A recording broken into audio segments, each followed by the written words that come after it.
Perang salib dalam karya-karya kaum muslim abad ke-20 telah dipandang sebagai sebuah fenomena Arab, seperti akan dijelaskan secara lebih lengkap di ulasan berikut. Pelajaran tentang perang salib telah diterima dengan sangat antusias oleh bangsa Arab.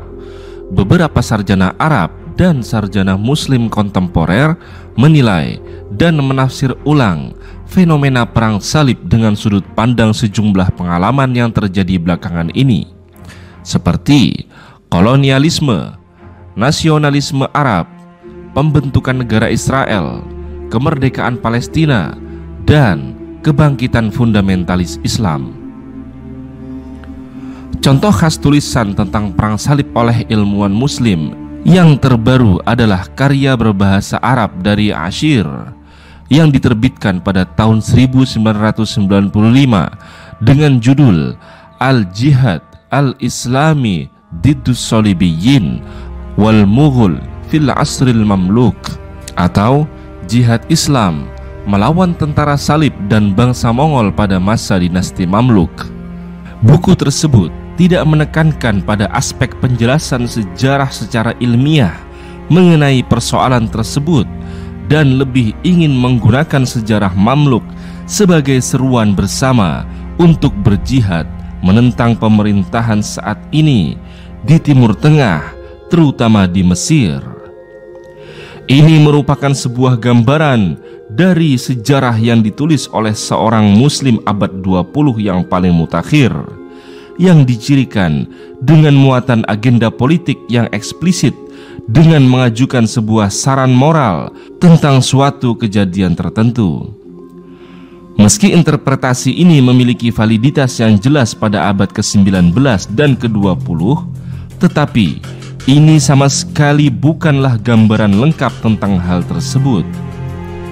Yang terpenting, meskipun memiliki daya tarik yang luar biasa dalam konteks politik dan sosiologi modern, interpretasi itu tidak bisa mengklaim telah menggambarkan realitas abad pertengahan, dan karya-karya tersebut seringkali dinodai dengan retorika emosional. Para penulis lainnya menulis sejarah perang salib lebih banyak dalam model barat. Mereka sangat tergantung pada pengetahuan bangsa Eropa dalam penulisan perang salib, terutama Runciman, untuk menghadirkan pengetahuan yang kemudian secara mengecewakan lagi-lagi hanya berupa narasi kronologis tentang perang salib, bukannya secara khusus diperkaya dengan penggunaan sumber-sumber Arab yang hingga kini masih belum digali.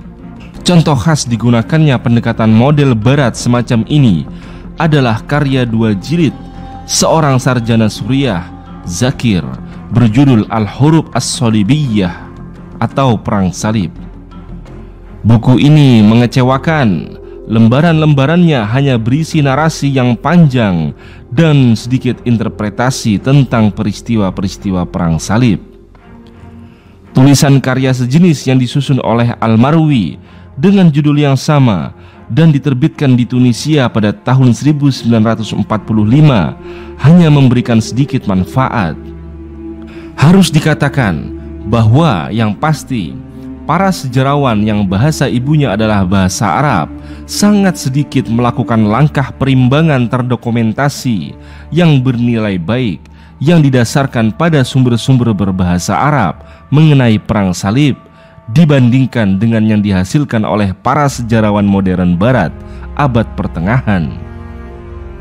Sementara label-label nasionalis yang ketinggalan zaman harus dihindari dalam penelitian sejarah abad pertengahan. Tidak diragukan lagi bahwa tulisan kaum muslimin belakangan ini telah mengabaikan peranan bangsa Turki dalam periode perang salib.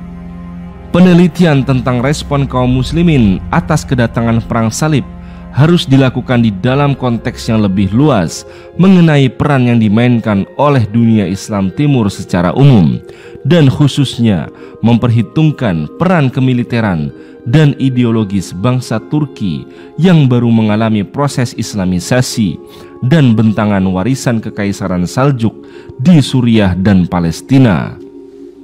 Meskipun di dalam pandangan kaum muslimin Arab saat ini tidak diragukan lagi bahwa hampir semua para pejuang besar jihad yang akhirnya mengalahkan tentara salib adalah Nuruddin Zanki dan Baybars yang berasal dari Turki. Pengakuan ini belum diberikan secara memadai.